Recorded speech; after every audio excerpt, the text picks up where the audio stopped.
Hi everyone, I'm Donna Stellhorn, your practical astrologer, and today we are talking about the solar eclipse. It's on September 21. It's at 29 degrees of Virgo. Now, 29 is a critical degree, and this is a harvest eclipse, so that makes it particularly intense. So let's talk about it. So this eclipse and the eclipse we had earlier in September are the exact same eclipses that we had in September 2006. So think back to 2006, what was going on? What were the obstacles and challenges? What were the opportunities that were happening? Because those are things that could be happening again this time. And by the way, I do readings so we can look at your chart and look at specifically what's ahead for you. There's a link in the description. So, of course, eclipses bring big change, and that affects the world. And the theme of the eclipse, which is based on the sign of the eclipse, and in this case, the degree of the eclipse, can give us a lot of information about things that could go on in the world. Now, a lot of these things are happening already. They are just reaching a very noticeable and critical stage. But what's more important is that we can derive information for our own lives from what's going on with this eclipse and in the world. So a Virgo eclipse is always about health and well-being. And so during this time, we may see some big news stories about what is going on in the world when it comes to health, disease, infections, just general well-being of people. And what we need to think about for ourselves is, how are we taking care of ourselves? How are we taking care of our bodies?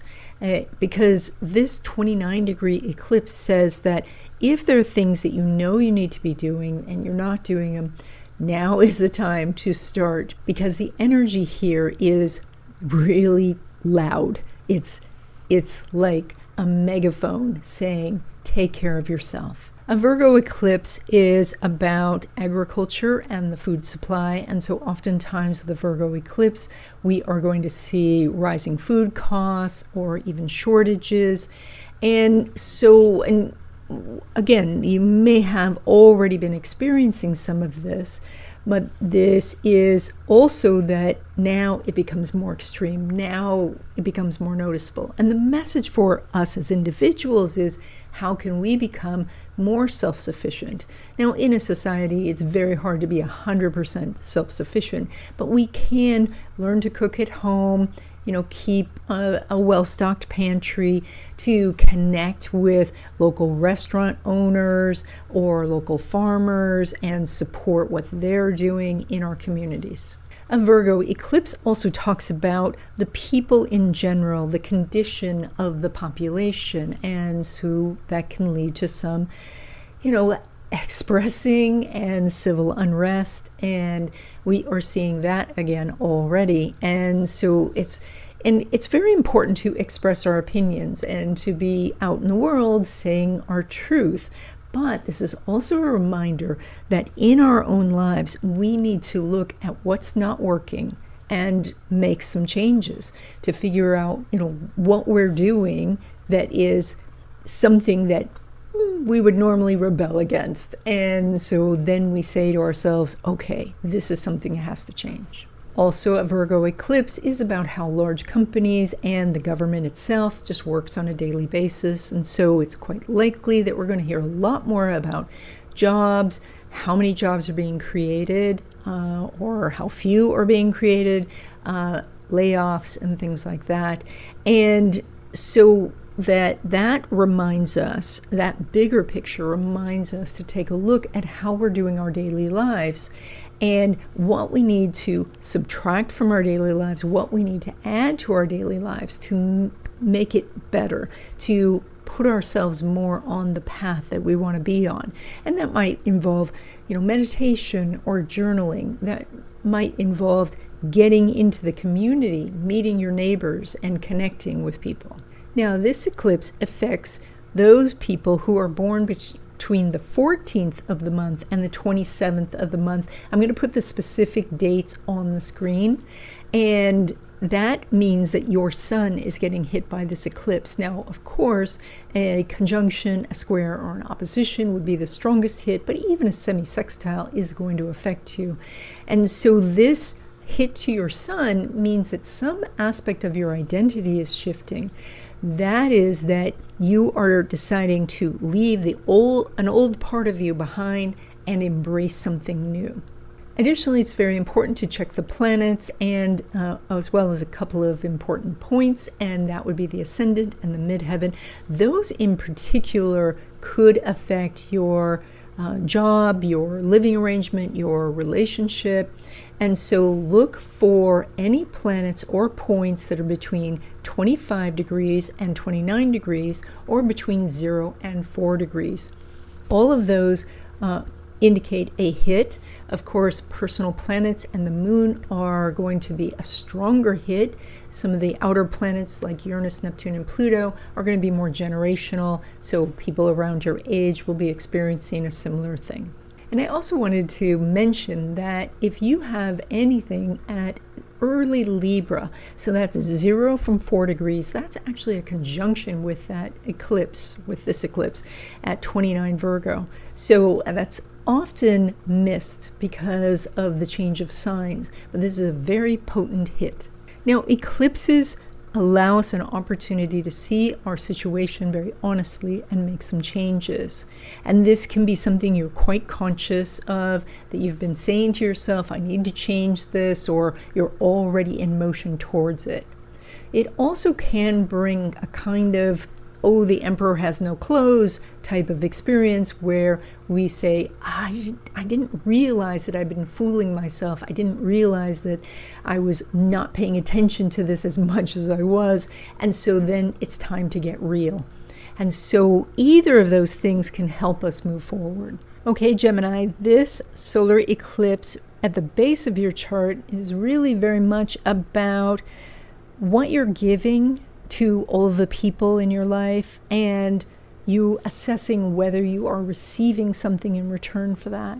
Are you giving to the point of depletion? Are you giving and not even asking for something for yourself, and certainly not, being open to receiving? It's like if you have something in both hands and you're giving, you don't have an open hand to receive.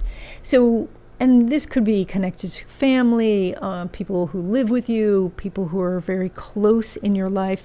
But this may expand to lots of people in your life, people at work and people in your community, where, again, you just feel like things are out of balance. Now, on the other hand, on a very practical note, of course, this could be shifts at home where you suddenly look around and say, you're not exactly in the place you want to be. That you want either a different house, you want the house in a different place, or you want the house to look different, maybe you want to live with different people, maybe you want to live by yourself.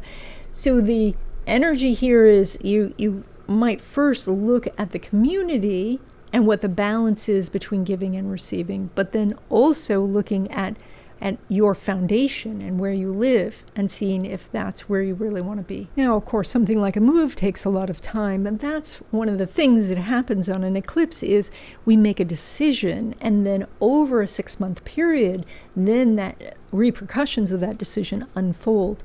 So it's quite likely that what can happen is that you make a decision that you're going to stay in this place but renovate, or you're going to move, or you're going to have the important conversation with your kids or your parents.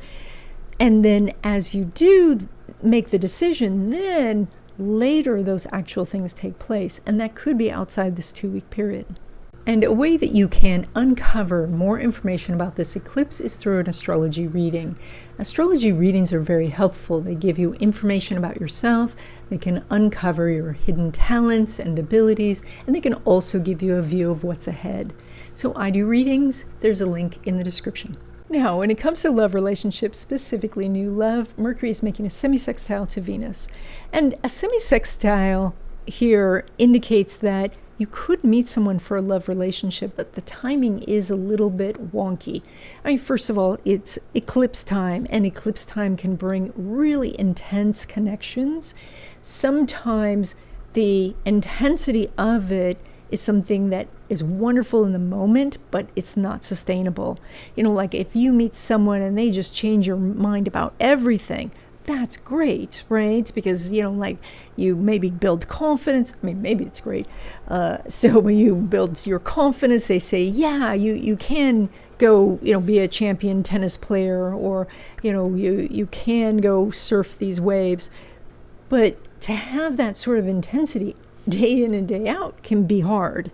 And how does it manifest? Does it always manifest as something positive?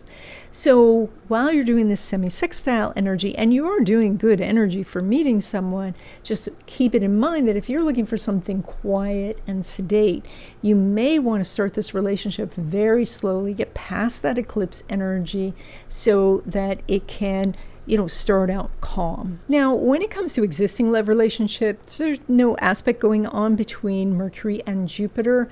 And it looks like what's going on is one of you wants to save money and the other wants to go have some fun.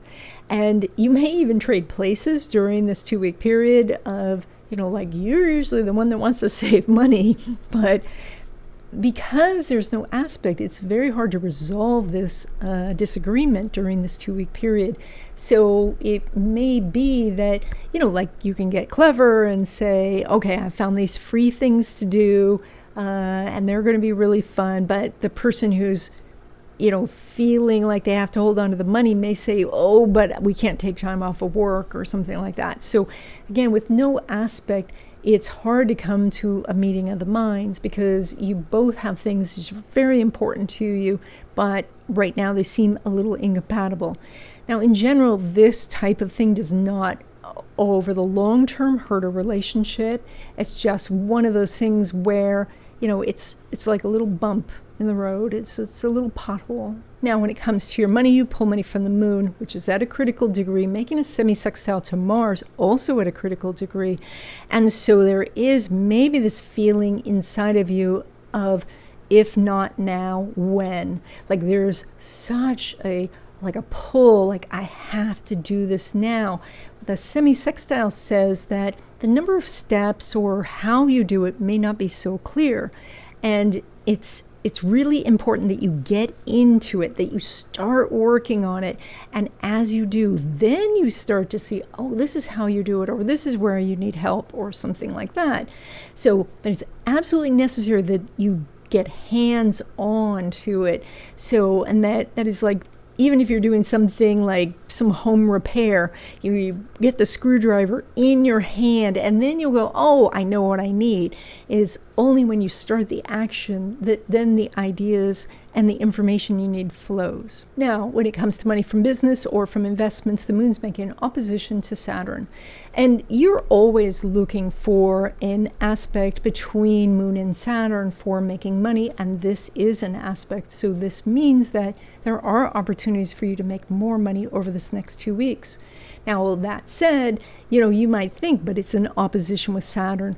So the energy is about becoming the authority, to meet the person in the middle and say, I'm the authority of this part, you're the authority of that part, I'm taking responsibility for this part, you take responsibility for that part. And with that connection, that's what brings you more money. So, and that could be in a business situation where you are the authority of your business and the products, but the person coming to you may be some authority on SEO or on packaging. And so you're going to defer to them where they are an expert and you come together as a team.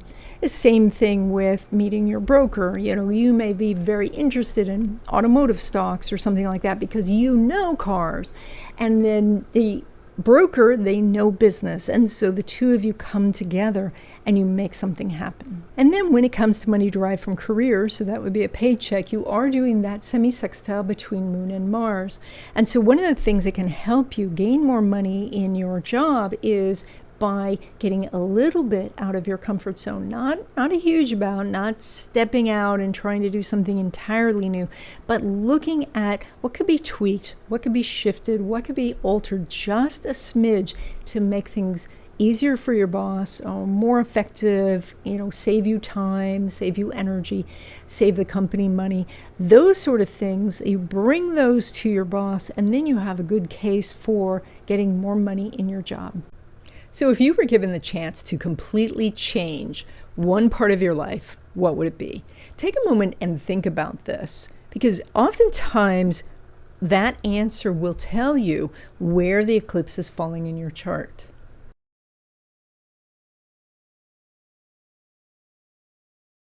And so when we have an eclipse, especially an eclipse that affects the sun in the chart, what gets affected is how you describe yourself to yourself and to others.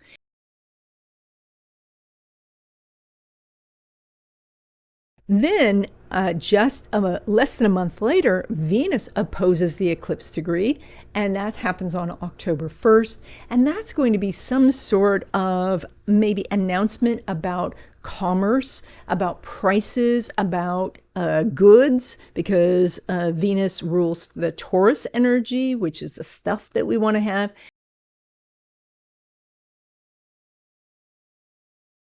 Now, probably the 410 hit is considered one of the most stressful because it is about home and career. And of course, you can mitigate a lot of this energy by leaning in and making as many changes as you can in those areas.